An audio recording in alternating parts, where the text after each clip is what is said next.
আসসালামু আলাইকুম, কেমন আছেন আপনারা সবাই? চলে এলাম নতুন ভিডিও নিয়ে, কারণ ইনফিনিক্স নতুন একটা ফোন রিলিজ করে ফেলেছে, ইনফিনিক্স নোট 40S।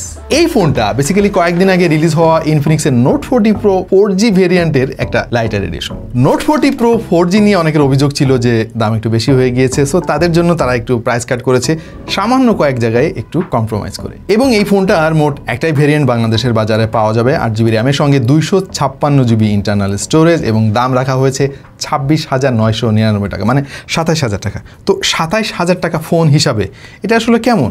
কারা কিনবেন আর কারা কিনবেন না, আজকের ভিডিওতে সেটা নিয়ে আলাপ হবে। বা শুরুতে এই ডিজাইন নিয়ে একটু আলাপ করতে চাই। একই রকম ডিজাইন ইনফিনিক্স নোট 40 প্রো 4Gর সঙ্গে, নতুন করে তেমন কিছুই বলার নাই, জাস্ট এটুকু বলবো ডিজাইনটা কিন্তু ভাই খুবই চমৎকার। এটা থিকনেস খুবই কম, তারপরেও তারা এখানে 5000 mAh এর ব্যাটারি ইমপ্লিমেন্ট করেছে। আমাদের কাছে পাঠানো হয়েছে এর গ্রিন কালারটা, এখানে আপনি লেদার ফিনিশ পাবেন পেছনে, এবং বরাবরের মতো এই ফোনটাতেও কিন্তু বেজেল রয়েছে, খুবই মিনিমালিস্টিক ইমার্সিভ একটা এক্সপেরিয়েন্সের কাছ থেকে আপনারা পাবেন। ক্যামেরা কাট আউট সহ সবকিছুতেই অবিকল একই রকম মনে হবে আপনার কাছে ইনফিনিক্স নোট 40 প্রো 4Gর সঙ্গে। নর্মালি কার্ভ ডিসপ্লের ফোনের দাম কিন্তু একটু বেশি হয়ে থাকে, যেটা আমরা আগে থেকে দেখে এসেছি, এবং ইনফিনিক্স সম্ভবত অন্যতম একটা কোম্পানি যারা এত কম দামে কার্ভ ডিসপ্লে, সেই সঙ্গে অ্যামোলেড প্যানেল এবং হাই রিফ্রেশ রেটের যে সুবিধা, এগুলো তাদের ফোনে দিয়ে আসছে, এবং এই ফোনটাতে কিন্তু তার কোনো ব্যতিক্রম হয় নাই। দামের কথা যদি আপনি বিবেচনা করেন, এটা কিন্তু এই মুহূর্তে one of the best display in the market. সেই সঙ্গে এতে কিন্তু কর্নিং গরিলা গ্লাসের প্রোটেকশন রয়েছে, তবে কোন ভেরিয়েন্ট সেটা অবশ্য আমরা জানতে পারিনি। এবং এটার বিল্ড কোয়ালিটি নিয়ে আসলে তেমন কিছুই বলার নাই। ইনফিনিক্স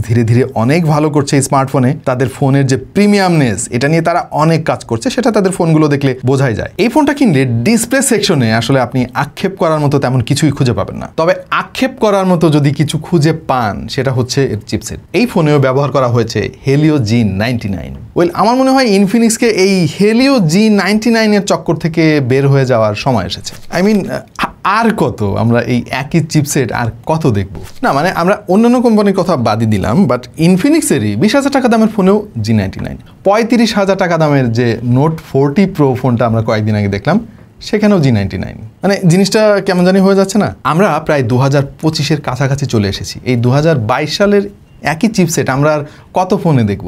ইনফিনিক্স নিয়ে আর একটা ইস্যু, এই চিপসেট নিয়েই অবশ্য, সেটা হচ্ছে যে আমরা এখনো পর্যন্ত ইনফিনিক্সের ফোনে স্ন্যাপড্রাগনের কোনো চিপসেট দেখি নাই। অলমোস্ট সবই মিডিয়াটেকের প্রসেসর দেওয়া। একটা ফোন সম্ভবত তারা রিলিজ করেছিল ইউনিএসওসির প্রসেসর দিয়ে, তাহলে ভাই স্ন্যাপড্রাগনের আসলে দোষটা কোথায়? অ্যাপার্ট ফ্রম দিস, আমি কিন্তু G99-কে খারাপ বলছি না, এটা পরীক্ষিত একটা চিপসেট, আমরা অনেক আগে থেকে দেখছি, অনেক ফোনের রিভিউ আমরা অলরেডি করে ফেলেছি G99-এর, এবং এই চিপসেটটা 6 ন্যানোমিটার হওয়ায় পাওয়ার কনজাম্পশন কিন্তু অনেক কম করে, ফোন খুব একটা হিটিংও ইস্যু আমরা পাই না, বাট স্টিল ভাই আমার মনে হয় নতুন চিপসেট আমাদের দরকার। আমরা AnTuTu টেস্ট করেছি, স্কোর এসেছে 4,02,173, গিগবেঞ্চে সিঙ্গেল করে স্কোর এসেছে 724, এবং মাল্টি করে স্কোর এসেছে 1,943। বাট ফর সাম রিজন এবারের স্কোরটা দেখে আসলে খুব বেশি খুশি আমরা হতে পারি নাই, কারণ ইনফিনিক্সেরই 20,000 টাকা দামের ফোন হট 40 প্রো, যেখানেও ওই একই চিপসেট ব্যবহার করা হয়েছিল, সেটার স্কোরও কিন্তু এর চাইতে বেশি ছিল। ইভেন ওই ফোনের মেমোরি ভেরিয়েন্টও কিন্তু এটার অর্ধেক ছিল। এবং এই চার্টের দিকে একটু খেয়াল করে দেখেন, মিডিয়াটেকের হেলিও G99 দিয়ে যতগুলো ফোনের রিভিউ আমরা করেছি, তার একটা তুলনামূলক চিত্র। এখানে ইনফিনিক্স নোট 40S এর অবস্থান কিন্তু খুব একটা সুবিধাজনক জায়গায় নেই। ইভেন G99 দেওয়া ফোন কিন্তু আমরা 17,000 টাকায়ও দেখেছি।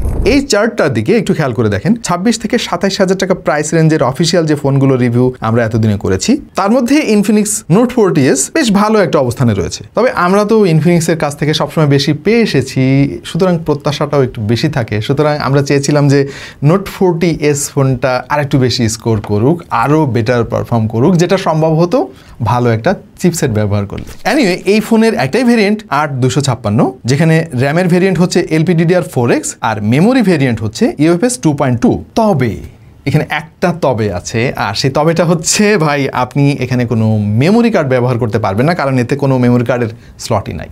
সুতরাং এই ফোনটা আপনি যদি কেনেন, আপনার বাসায় যদি কোনো মেমোরি কার্ড থাকে, ওইগুলো আপাতত আমাকে দিয়ে দিন ভাই।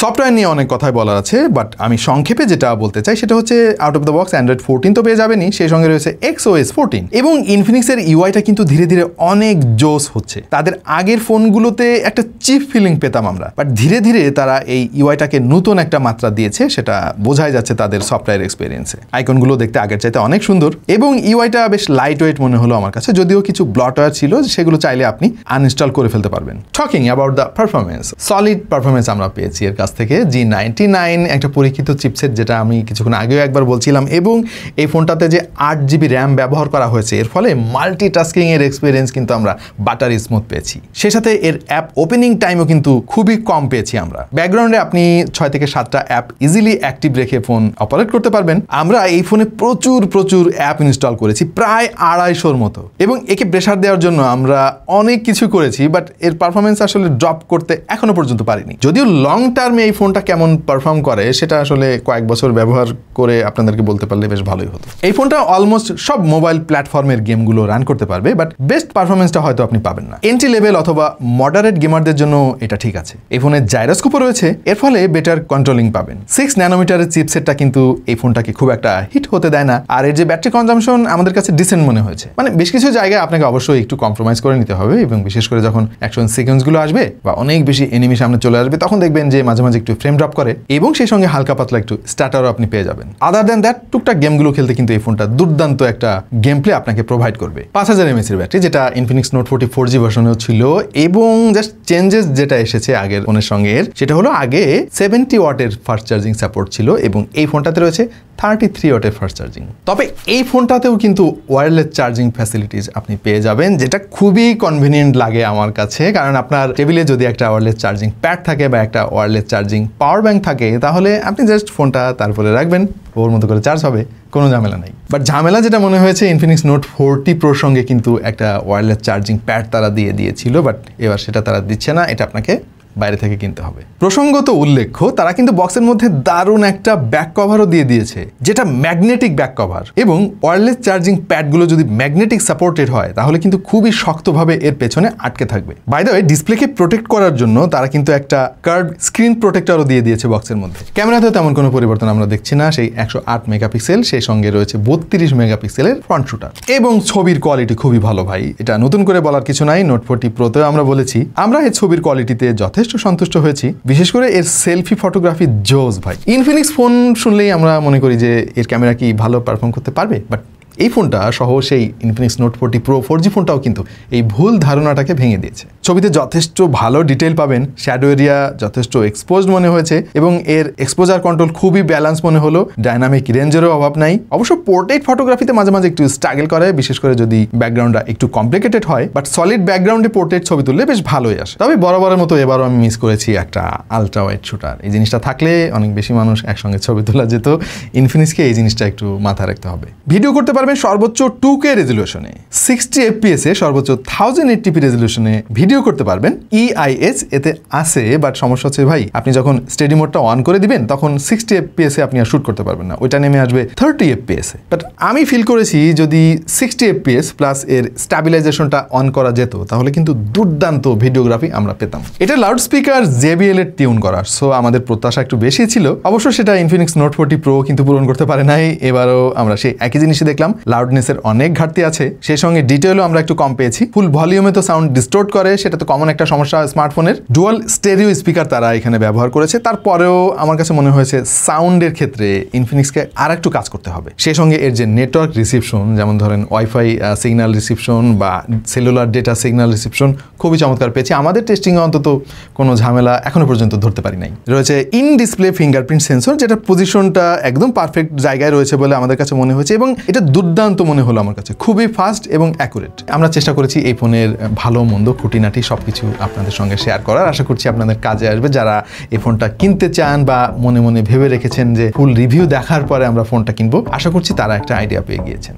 আপাতত এই পর্যন্ত। প্রিয় দর্শক, কেমন লাগলো আমাদের আজকের ভিডিও অবশ্যই জানাতে পারেন কমেন্ট সেকশনে। আর যারা এখনো আমাদের চ্যানেলে সাবস্ক্রাইব করেন নাই ভাই, ভালো হতে যেমন পয়সা লাগে না, সাবস্ক্রাইব করতেও পয়সা লাগে না। এবং আমাকে ফলো করতে চাইলে ডিসক্রিপশনে একটু ঢুমেরে আসুন। দেখা হয়ে যাবে অন্য কোনো ভিডিওতে ভিন্ন কোনো বিষয় নেই। সেই পর্যন্ত সবাই ভালো থাকুন, সুস্থ থাকুন এবং দেখতে থাকুন টেক টু দ্য পয়েন্ট।